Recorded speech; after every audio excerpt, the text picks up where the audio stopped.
तो सनातन धर्म या हिंदुओं के बीच भोजन करते समय गाय के लिए ग्रास निकालने की प्रथा है। घर में जो पहली रोटी बनती है वह गाय की है, अंतिम रोटी बनती है वह कुत्ते की है, श्वान की है। परंतु विशेष रूप से श्राद्ध के समय जब हम श्राद्ध कर रहे होते हैं तब हम काक कौवे को भी बलि देते हैं।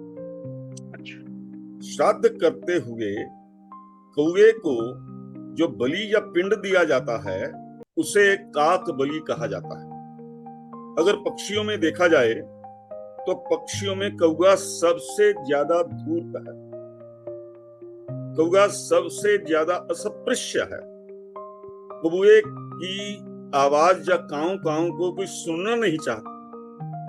अगर वह अपने घर की मुंडेर पर आकर बोलता है तो लोग उसे उड़ा देते हैं। इतना अस्पृश्य होते हुए भी कौवे के लिए बलि निकालना, इसके पीछे कुछ ना कुछ वैदिक रहस्य विद्यमान है, इसके पीछे पारंपरिक सत्य विद्यमान है। शकुन शास्त्र में ऐसा कहा गया, कौवा बड़ा विचित्र प्राणी है, इसे कोई पिंजरे में बांध नहीं सका। आप तोता पाल सकते हो, मैना पाल सकते हो, कौवा कोई नहीं पालता। क्यों? एक बार ऋषि बच्चों को नीति शास्त्र पढ़ा रहे थे, तो नीति शास्त्र पढ़ाते हुए उन्होंने बच्चों को, ऋषि ने धूर्त व्यक्ति के लक्षण बताए। तो ऋषि धूर्तों के लक्षण बता रहा था तो अचानक एक बालक की निगाह कौवे पर पड़ी। तो उसने ऋषि से पूछा कि हे ऋषिवर, पक्षियों में कौन धूर्त हो सकता है? तो ऋषि ने उसे उत्तर दिया, पक्षिणाम चैव वायसः। वायस मैंने कौवा, पक्षियों में कौवा सबसे अधिक धूर्त है।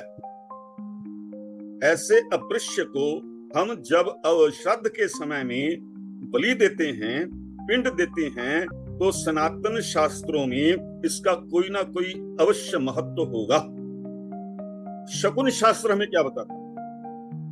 शकुन शास्त्र में एक श्लोक आता है, उस श्लोक का अर्थ है कि अगर कोई व्यक्ति कौवे को मैथुन करते हुए देख ले तो उसकी मृत्यु निश्चित है। हाँ, अगर किसी ने भी कभी कौवे को मैथुन करते हुए नहीं देखा होगा तो जो बाई चांस कोई अचानक अगर देख लेता है जंगल में, इधर या उधर एकांत में, तो वह व्यक्ति मानता है कि अब मेरी मृत्यु निश्चित है। तदर्थ उसको अपने लिए प्रायश्चित करने पड़ते हैं। यह इस तरह का जीव है। तो ऐसे जीव को बलि देने के लिए सनातन धर्म में इस प्रथा का परिचालन क्यों हुआ? ये बेहद सोचने वाली बात है। हम श्राद्ध करते हैं, हम श्राद्ध करते हैं, तो श्राद्ध करते समय जो मंत्र बोले जाते हैं उसमें विश्व देवा का भी एक मंत्र आता है। विश्व देवा का अर्थ है कि हम परमात्मा का भी स्मरण करते हैं। तो श्राद्ध में पहले मैंने आपको बताया था कि श्राद्ध में हम समस्त जीवों के कल्याण के लिए भी तर्पण करते हैं। तर्पण में ज्ञात अज्ञात जो भी हमसे किसी भी प्रकार से संबंधित है या जल चाहता है तो उसके लिए भी जल देते हैं। तो उस जल देने के पीछे अभिप्राय यह है क्योंकि हमने विश्व देवा का स्मरण किया है, विश्व देवा को आमंत्रण दिया है, तो विश्व देवा के कारण संसार के समस्त जीव अमृत के पुत्र हैं, परमात्मा के पुत्र हैं। अतः परमात्मा के पुत्र होने के कारण उसे वेद में कहा गया है अमृतस्य पुत्रः, के सारे उस परम तत्व के पुत्र हैं। इसलिए भी जो त्याज्य कौवा है उसके लिए श्राद्ध में विशेष स्थान रखा गया।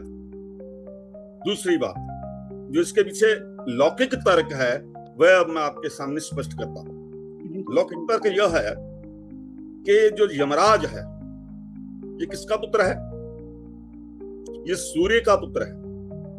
यम और यमी सूर्य से हैं। तो यमराज धर्मराज है, तो धर्मराज होने के नाते सारे पितरों के ऊपर इसका आधिपत्य है। तो जब सारे पितरों पर आधिपत्य है तो यमराज के चरित्र को भी समझना होगा। यमराज को सबसे ज्यादा प्रिय काला पदार्थ है, काला रंग है। यमराज स्वयं काला, उसका वाहन भैंसा काला। जब हम श्राद्ध में पितरों के लिए तर्पण करते हैं तो जो तिल दिए जाते हैं वह भी काले, यमराज के दूत भी काले। अतः यमराज को सबसे प्रिय काला रंग होने के कारण तो संसार के भीतर यमराज ने जो अपना प्रतिनिधि छोड़ा हुआ है वह कौवा है। तो आगे बताता हूं। तो कारण क्या है कि जब यमराज का ये समदर्शी है, उसका ही अनुचर है, उसके द्वारा ही नियुक्त किया गया है, तो अंत्येष्टि श्राद्ध में अंत्येष्टि क्रिया करने के उपरांत जब हम दशाह करते हैं, दशमी करता है जो श्राद्ध करने वाला है, तो वह एक पिंड कौवे के लिए निकालता है। पीछे लौकिक धारणा क्या है? लौकिक धारणा यह है कि अगर कौवा उस पिंड को ग्रहण कर ले, उस पिंड का स्पर्श कर ले या उसे उठा करके ले जाए, तो जिस व्यक्ति के लिए श्राद्ध किया गया है वह व्यक्ति की आत्मा निर्वासना में परिणत हो जाती। जब कौवे के द्वारा जिसका हम श्राद्ध कर रहे हैं उसके पिंड का स्पर्श कर लिया जाए, उसको उठा करके ले जाए, उसे खा ले, तो ऐसा माना जाता है कि वह आदमी वासना से मुक्त हो गया। और मुक्ति का पहला मंत्र ही यही है कि वासना से मुक्त होना ही मुक्ति है। मुक्ति का द्वार वही है। अतः कौवे के माध्यम से उस पिंड को प्राप्त करना प्रत्येक व्यक्ति के कल्याण का द्योतक है। इससे यमराज प्रसन्न होता है। यम के प्रसन्न होने का अर्थ है अगर यमराज प्रसन्न है तो उसके राज्य में रहने वाले जो हमारे पितर हैं वे भी प्रसन्न रहेंगे। तो इस तरह जो काक बलि है श्राद्ध में उसका बेहद महत्वपूर्ण स्थान है।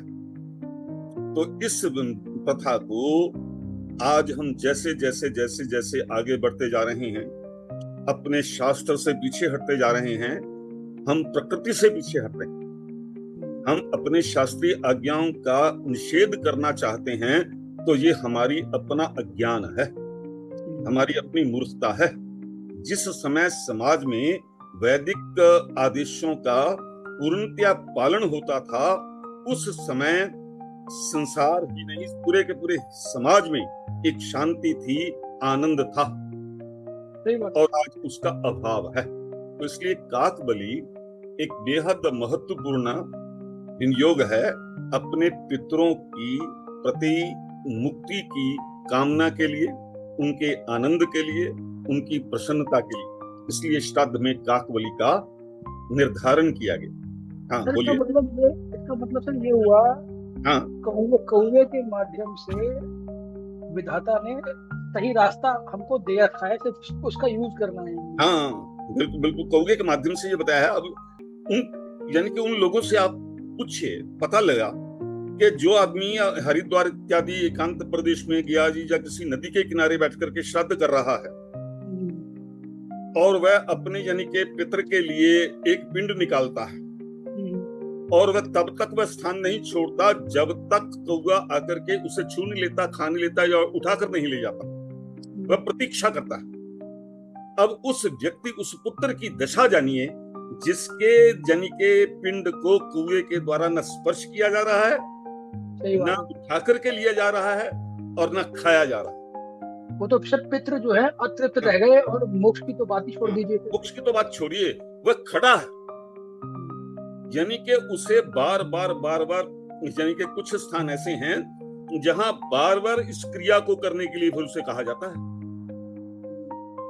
ताकि किसी समय जब कोई हो, ताकि कौवा आकर के वह बलि प्राप्त कर ले।